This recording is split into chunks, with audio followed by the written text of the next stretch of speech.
Warahmatullahi wabarakatuh. Waalaikumsalam warahmatullahi wabarakatuh. Ibu-ibu damang? Damang, alhamdulillah. Alhamdulillah.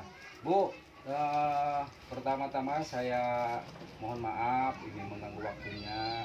Harusnya masih pada istirahat atau ada kegiatan di rumah ya Bu ya. Ya. Terima kasih atas kehadirannya ibu-ibu. Pada hari ini kita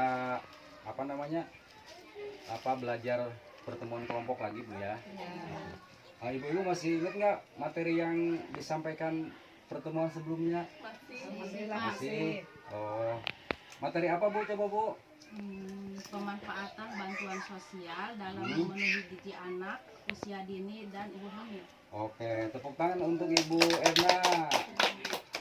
Ibu Erna ya Bu ya. Nah, jadi tadi yang disampaikan Bu, salah satu bansos itu manfaatnya untuk pemenuhan kesehatan pemenuhan gizi untuk ibu hamil dan anak ya dan balita usia dini. Terus selain itu juga bansos ini kan bisa dimanfaatkan untuk kebutuhan pendidikan dan kesehatan juga Bu ya. Nah, seperti disampaikan tadi, salah satu manfaat bansos ini kan untuk pemenuhan gizi ya dan ibu hamil dan balita gitu. Nah, ibu-ibu udah ini enggak udah tahu belum nih gizi atau kebutuhan makanan apa saja yang dibutuhkan untuk ibu hamil dan balita? Udah tahu belum? Tahu.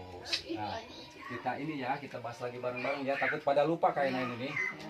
Nih, jadi gini Bu, jenis-jenis bahan makanan yang perlu dikonsumsi ya untuk ibu hamil atau balita. Ini ada jenis makanannya nih.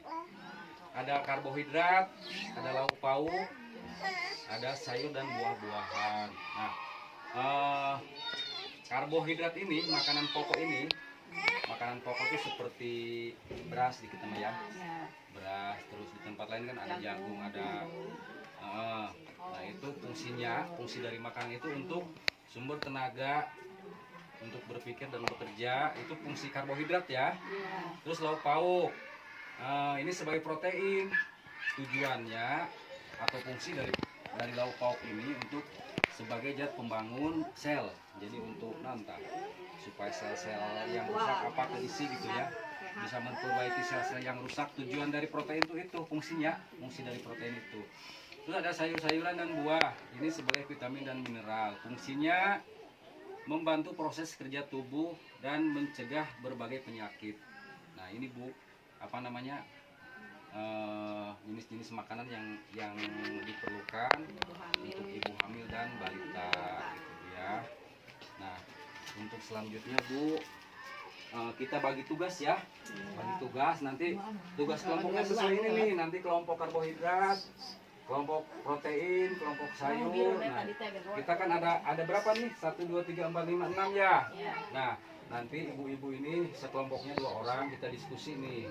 Sekelompoknya 2 orang. Nanti saya akan bagikan kertas nih warna-warni. Kelompok sayur dan buah di sini. Terus kelompok karbohidrat di sini.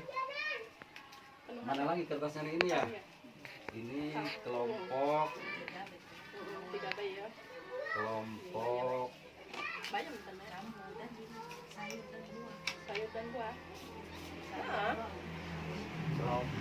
Jambu, lauk pauk. bayam, Kelompok lauk pauk. Ibu nanti pisang kan ini ya, sayur nggak? ini spidolnya. Mangga ditulis nanti dikelompokkan teh di data nih kebutuhan bahan-bahan yang ada di sekitar kita Bu. Sok mangga Bu, ditulis Bu.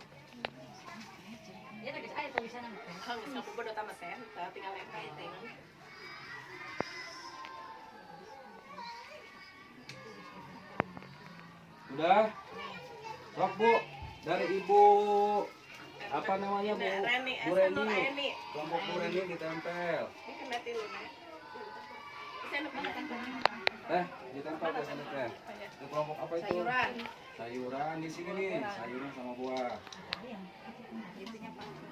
Tempel lagi teh, ini teh.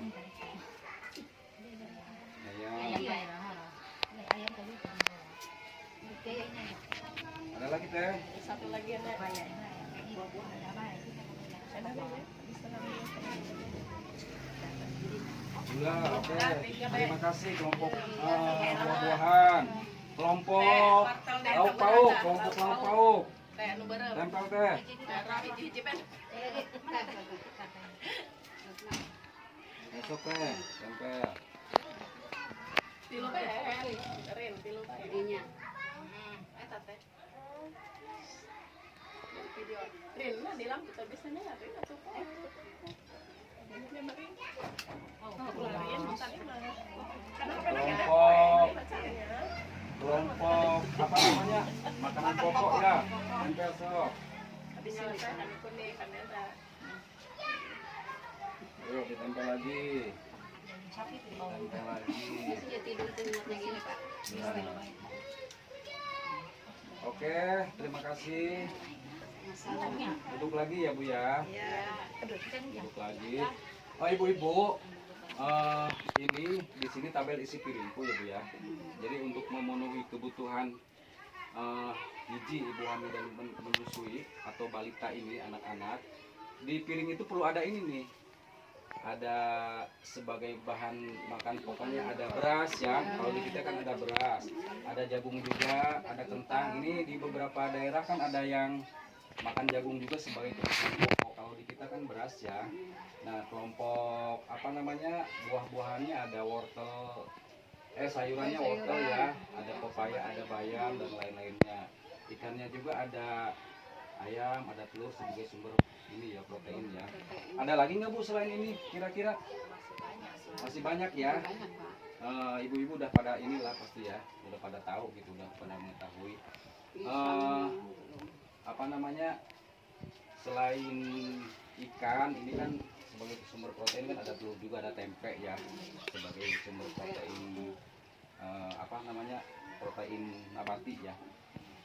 Jadi itu Bu, apa namanya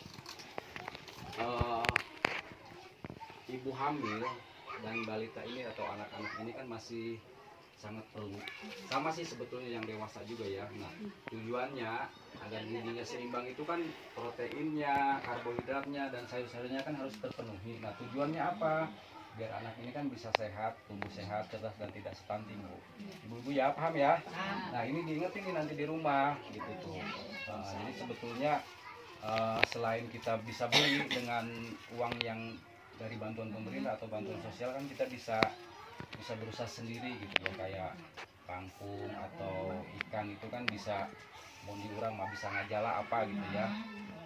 Sayurnya kan ada halaman luas bisa ditanamin kangkung atau bayam atau apa kan gitu ya.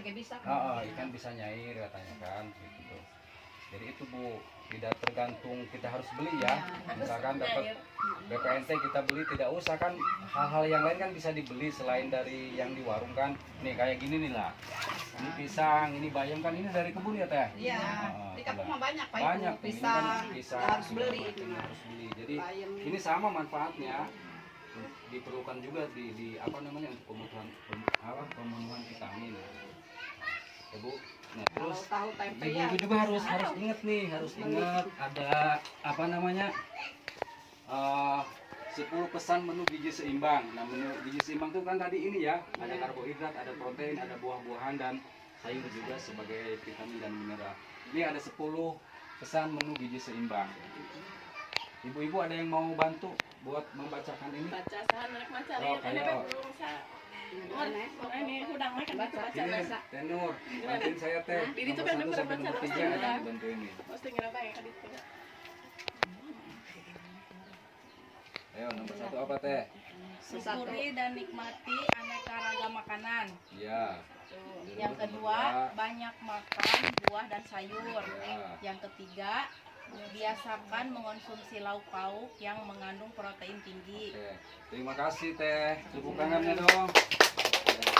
Terus nomor 4-nya biasakan mengkonsumsi aneka ragam makanan pokok. Atasi konsumsi panganan manis. Jadi jangan yang manis terus yang asin berlemak tuh jangan terlalu sering ya. Biasakan juga sarapan pagi, biasakan minum air putih yang cukup dan aman. Lakukan aktivitas fisik yang cukup dan pertahankan berat badan ideal. Biasakan membaca label pada kemasan pangan nih. Jadi kita beli apa gitu ya, labelnya dilihat nih, masih Lihat tanggalnya masih tanggal pada kadaluarsanya apa belum. Iya betul. Terus cuci tangan pakai sabun dan air yang mengalir. Nah, ibu ya, ini dipahami Bu ya, dipahami. Terus yang termasuk apa namanya, makanan yang protein itu apa-apa, ini nanti tugas ibu-ibu ini diingetin di rumah gitu ya. Paham Bu? Nah, Harus itu harus hafal gitu. harus hafal Bu, harus hafal. Ibu-ibu, terima kasih apa namanya sekali lagi atas kehadirannya. Pertemuan kita cukupkan sampai di sini ya. Untuk mengakhiri pertemuan kita kali ini, marilah kita sama-sama membacakan hamdalah. Alhamdulillah ya Rabbil alamin. Terima kasih. Wassalamualaikum warahmatullahi wabarakatuh.